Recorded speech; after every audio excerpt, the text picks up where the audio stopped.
अस्सलाम वालेकुम dear students. इस लेक्चर में हम सॉल्व करेंगे असाइनमेंट नंबर 23।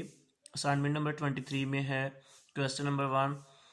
ये क्वेश्चन नंबर 1 है एक्सरसाइज 3.4 का क्वेश्चन 1 का सेकंड पार्ट।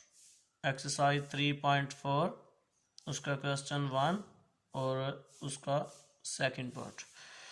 तो सवाल क्या है, if A is equal to this matrix then show that A minus A transpose is skew symmetric. तो ए एक मैट्रिक्स दिया हुआ है, हमने पहले ए का ट्रांसपोज फाइंड करना है और ट्रांसपोज के आंसर को ए में से माइनस करना है।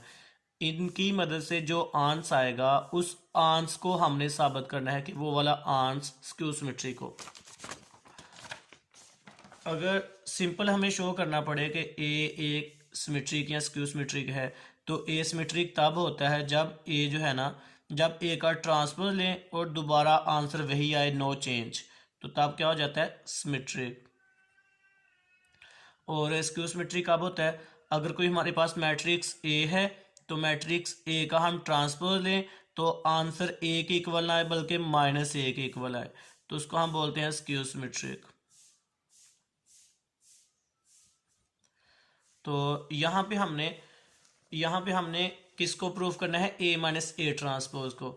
अब हमने सिंपल ए को साबित नहीं करना कि वो स्क्यू सिमेट्रिक है, हमने ए माइनस ए ट्रांसपोज को साबित करना है। तो ए माइनस ए ट्रांसपोज को साबित करने के लिए कि ये स्क्यू सिमेट्रिक है, जिसका हम लेंगे ट्रांसपोज, सारे आंसर का ट्रांसपोज लेंगे और आंसर हमारे पास किसके इक्वल आना चाहिए, आंसर हमारे पास आना चाहिए ए माइनस ए ट्रांसपोज अगेन और बाहर माइनस का साइन। ये देखें ना, जिसका ट्रांसपोज लिया आंसर में वही आना चाहिए लेकिन साथ माइनस आना चाहिए। तो हमें ये प्रूव करना है कि A minus A transpose skew symmetric है, तो फिर उसका जब ट्रांसपोज ले हम सारी वैल्यू का, तो वही वैल्यू दोबारा आना चाहिए लेकिन बाहर माइनस आना चाहिए। तो ये हम प्रूव कर लेते हैं। तो सॉल्यूशन, एक बार ए को वैसे ही लिख लिया जैसा वो है, उसके बाद उसका ए तो ये है हमारे पास, ये चीज़ फाइंड करते हैं ए का ट्रांसपोज। टेकिंग ट्रांसपोज ए का ट्रांसपोज लेते हैं। ए का ट्रांसपोज राइट साइड पे ट्रांसपोज कैसे लेते होते हैं, कॉलम पकड़ के उसकी रो बना दो, कॉलम को रो में चेंज कर दो या रोज को कॉलम में चेंज कर दो। मैंने फर्स्ट कॉलम पकड़ा, फर्स्ट रो बना दी, सेकंड कॉलम पकड़ा, उसकी सेकंड रो बना दी, थर्ड कॉलम पकड़ा, उसकी थर्ड रो बना दी। तो ये हमारे पास आ गया ए ट्रांसपोज। अब ये चीज़ फाइंड करनी है ए माइनस ए ट्रांसपोज, तो उसी तरतीब से लिख लेते हैं उसको, ए माइनस ए ट्रांसपोज। पहले ए की वैल्यू लिख ली, फिर माइनस, फिर ए ट्रांसपोज की वैल्यू लिख ली, दोनों को आपस में माइनस किया। 1 में से ये 1 माइनस करेंगे तो 0, 2 में से ये 3 माइनस करेंगे तो -1, 0 में से ये माइनस माइनस प्लस हो जाएगा, 0 + 1 1 आ जाएगा। उसी तरह 3 - 2 1, 2 - 2 0, -1 और ये -3 -4, -1 और 0, -1 3, ये माइनस इस माइनस को प्लस कर देगा तो ये 4 हो जाएगा और 2 - 2 0 आ जाएगा। अब हम क्या करते हैं, हमारे पास आंसर आ गया ये वाला ए माइनस ए ट्रांसपोज। ये वही आंसर आ गया है जिसको हमने चेक करना है कि क्या ये स्क्यू सिमेट्रिक है। तो इसको चेक करने के लिए कि ये स्क्यू सिमेट्रिक है, हमें दोबारा इस चीज़ का, अब इस चीज़ का ट्रांसपोज लेना पड़ेगा। टेकिंग ट्रांसपोज, इसका ट्रांसपोज लिया ना, अगर दोबारा ट्रांसपोज लेने के बावजूद भी यही सारी चीज़ आ गई और बाहर माइनस की अलामत आ गई तो ये स्क्यू सिमेट्रिक होगा। ट्रांसपोज ले लिया इसका हमने, तो दोबारा फर्स्ट कॉलम को फर्स्ट रो बना दिया, सेकंड कॉलम को सेकंड रो बना दिया, थर्ड कॉलम को थर्ड रो बना दिया। तो अब अभी बाहर हमें माइनस भी लेना है। टेकिंग कॉमन -1, अकेली माइनस की अलामत बाहर ले लो या -1 कॉमन ले लो, एक ही बात है। तो मैंने बाहर माइनस लिख लिया, टेकिंग कॉमन माइनस बाहर कॉमन लेना।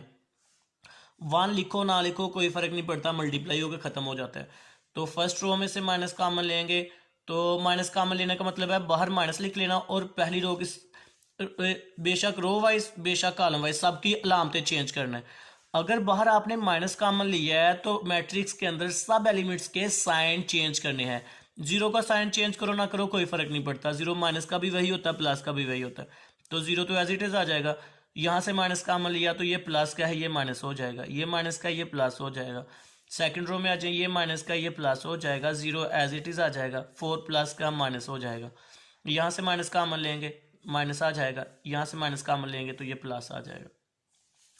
तो उम्मीद है आपको कॉमन लेने की समझ आ गई होगी कि जब -1 कॉमन लेना है तो हर एलिमेंट का साइन चेंज करना, हर एलिमेंट की अलामत चेंज कर देनी है। वही हमने कर दिया, बाहर -1 लिख लिया, हर एलिमेंट की अलामत चेंज कर दी। अब आप देखो तो अगर इस चीज़ को देखो, क्या दोबारा ये जो है ना माइनस कॉमन लेने के बाद क्या दोबारा a माइनस ए के ट्रांसपोज के आंसर के इक्वल आ रही है? 0 - 1 1, 0 - 1 1, सेकेंड रो 1 0 -4, 1 0 -4, थर्ड रो -1 4 0, -1 4 0। इसका मतलब है ये सेम टू सेम इसी के इक्वल आ रहा है। तो फिर हम कह सकते हैं कि इसको मैंने इक्वेशन नंबर 1 का नाम दिया। अब ये सारी की सारी वैल्यू इसके इक्वल आ रही है, तो इसकी जगह हम ये वाली वैल्यू पुट कर देते हैं, a माइनस ए का ट्रांसपोज यही आ रहा है ना इधर, तो इसकी जगह ये पुट कर देते हैं, यहाँ पे लिख लेते हैं यूजिंग 1। तो इस ये किसके इक्वल है? a माइनस ए ट्रांसपोज के, उसकी जगह वो लिख दिया। अब देखो जिस चीज़ का ट्रांसपोज लिया है वही चीज़ आंसर में आ रही है, साथ माइनस की अलामत है। इसका मतलब हम कह सकते हैं hence a minus A transpose is skew symmetric. आपने लिखना क्या है, नीचे एंड पे लास्ट पे आपने लिख देना है कि hence a minus A transpose is skew symmetric. तो ये आपका सवाल मुकम्मल हल हो गया।